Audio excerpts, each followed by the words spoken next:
Having done some Booleans to attach these different geometric shapes, I do see that there's a few issues.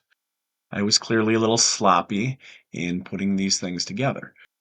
So there's different things I could try doing. For example, I could tab into edit mode. I could select a bunch of these faces, hold down control, and I could go ahead and maybe delete these items, these faces, and deal with some of this crazy geometry that's going on.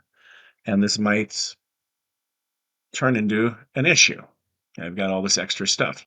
And then having done that, I could then go ahead and maybe try selecting some of these edges or vertices and filling in faces.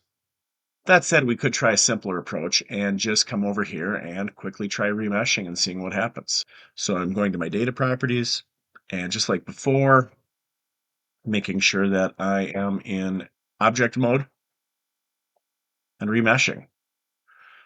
And now when we take a look at things, most of those problems have resolved themselves.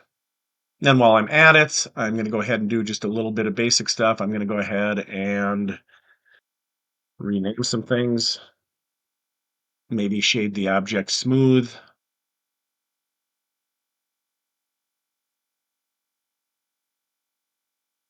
and then we'll move on to the next step.